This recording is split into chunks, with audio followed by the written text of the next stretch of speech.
Gene and Tony. We're back. This is Where You Live with Gene and Tony, broadcasting live from the Concierge Landscape Studios. Right now it's time for the Community Associations Institute Minute. This CAI Minute is brought to you by New Exteriors by SMA, a CAI Minnesota annual platinum partner. On-site management, detailed plans, accurate installation, and thorough inspections ensure that they exceed your expectations. Offer your clients the best. Visit newexterior.com today. Are you a member of the Community Associations Institute?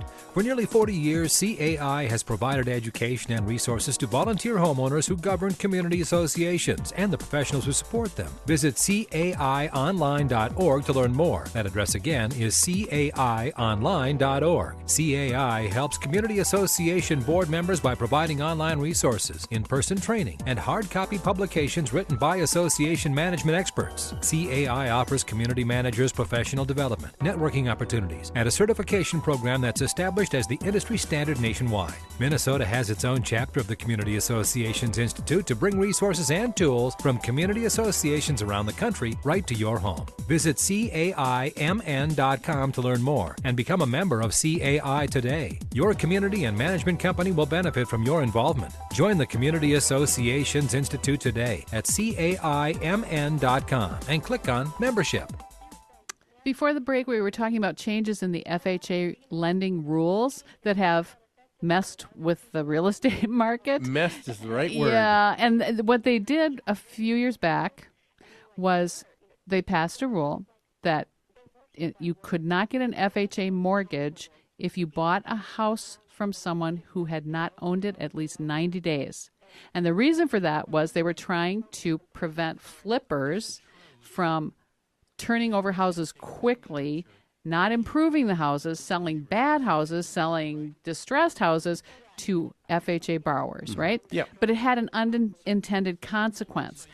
The unintended consequence was the legitimate so-called flippers, we should probably find another term for them, but legitimate businessmen that were buying individual houses, foreclosures, or houses that were in bad shape, Fixing them up. And fixing them up, improving them, and then selling them to a buyer. They were being hurt by this new rule because now their buyers could not get an FHA mortgage. Or yes. And the thing that I wanted to read something. This is from the FHA Commissioner, David Stevens, who last year he announced a one-year suspension of the rule, saying we're going to permit qualified buyers to obtain FHA mortgages on properties that were acquired by rehabbers fewer than 90 days. So that's now they're good. changing the rule to correct what their first rule And why it's cost. in the news now is because that plan, which was set to expire at the end of January this year, is now going to be extended one year. see. And and the part of me that gets incensed is, why do we think that our government is being benevolent in something, in giving a right that should be there? They should That's right. stay out of That's right. their involvement in the sale and purchase between a buyer and seller. True, except for this fact, Gene. If I choose to go for an FHA mortgage, I am choosing to abide by their rules. You know what I'm saying? The FHA gets to set rules because they're the ones guaranteeing the mortgage. Yes, It's a financial consideration.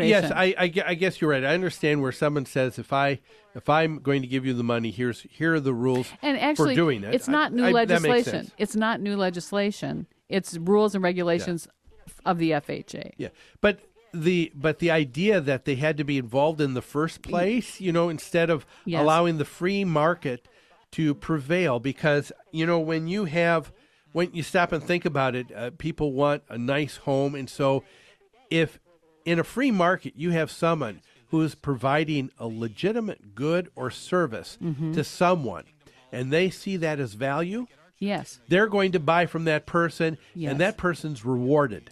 Yes. And they should be rewarded. Yes. Because they are providing a good, valuable service or good to someone, and that's what they get to make a people- profit. Yes, but in the I guess wisdom of our legislators, they thought it would be wise to just kind of to just kind of put a stop to that. And I can't understand it. Well, it's like lots of government rules and legislation. They're protecting people from themselves. They're trying to protect me from making a poor buying decision. Isn't that always a bad law when so. they always try to have a law that protects you from yourself? I guess I hesitate to say that's always bad, but it certainly messes real estate up. Oh, it's, when they're trying to protect. I'll go as far as I think. I think it's always bad. I do. Yeah. There's other things that are in place. Why do you need to be concerned about whether someone is rehabbing or not? Because there's another program that's been available for years and years too, and I know a lot of homeowners who have been able to buy a home, and we're talking an FHA home again, where they purchase a home that needs repair, so they're buying it for a low dollar amount. Okay. And so let's say you're with low down too. with the low down, you're Okay. talking again. You're only talking about 3% down payment. Okay. Same with FHA. It's called a 203K program. All right. Is that a government program? It is. Okay. And here's how it works. Someone, let's say you buy a home in, I think maybe the average price home in South Minneapolis might be $175. I think that's about the average now. Yeah. So let's say you buy the home for $100,000, and it's in need of a lot of repairs. Yeah. Even before you could get occupancy approved. You can't even live there because Yeah. it's all right. But the other homes are worth $175. So with the 203K program, it gets appraised for its value at $100,000.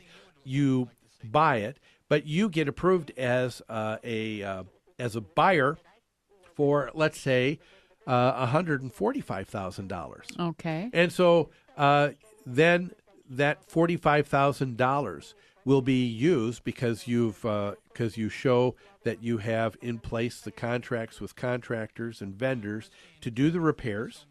And then afterwards, the only thing that you have to pay in addition that you don't in a first FHA is to have a second appraisal done. And the home, of course, will need to appraise. But appraisers, before you begin the work, will know that if you do this amount of work and bring this up to code, it will appraise for that 145. And so you have at least 145. Yes. And possibly 175, Yes. whatever the median is. And yeah. the beautiful thing about that 203K program is that someone is able to purchase a home in disrepair and be able to benefit. Yeah. And they do it. It takes some time. Sure. It takes some effort. But anything of value does take time, does take effort. That's right. You That's know? right. And that seems like a great way to go. It helps all aspects of real estate because it improves the housing stock ultimately. I mean, we've had this issue of government intervention. People were so high on the program that we had with the $8,000 that ended the end of April. That ended this for last year. first-time buyers. Yeah. And again, here was the idea. What we need is to stimulate the market by giving people $8,000 to be apply, able to purchase a home, so that people are virtually still coming in with no money Right, down or right. into this home. And what did we see? If you looked in the Minneapolis Star-Tribune just this last Friday, they're talking about 2010 housing market posts a dramatic drop. And just as we talked about earlier this summer, it is dramatic. As soon as that program ended, you see a significant drop in the number of houses that were being purchased. And all the government was doing was propping up a market that was not meant to be. That's right. They just kind of postponed The a further inevitable. crash in Yeah. the market. Yeah, by messing around with it, with the free market. Yeah, and I think that it would be best if the government were to stop legislating as much. I really wish they'd stop and take a deep breath. I do with real estate. It's been a tough market. Things were out of control to start with. And you told me earlier that was also because of government intervention.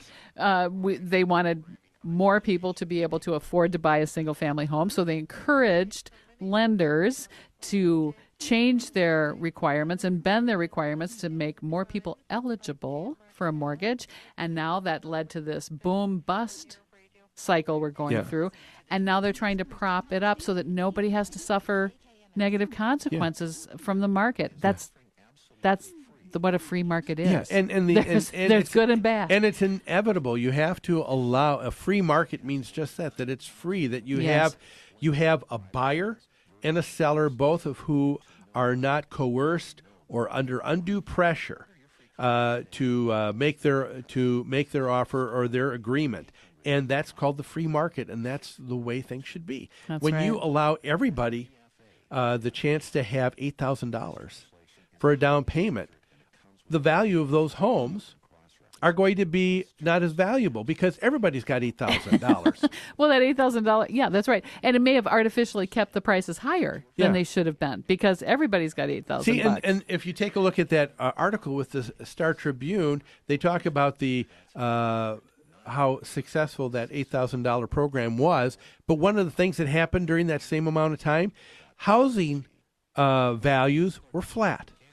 They did not increase. They That's don't right. increase. And why? Because you are artificially putting in value that isn't really value. It isn't based on the market dynamic of I want this and it's worth this much to me. I'm willing to pay this much for it. Yeah. And someone's willing to sell it because they'll make a little money by selling it for that price. Yeah, so it's just crazy. But and I guess in property management, the bottom line is, when there's a problem or an issue, you understand the need for wanting to get something taken care of. Yes. Because you hear people's laments and cries and wanting someone to fix it, but what happens is you got to take the time to be able to do it effectively. That's true. Well, it looks like we're running out of time. Folks, thanks a lot for joining us today where you live. We hope you can join us next Sunday. And until then, have a great rest of the week.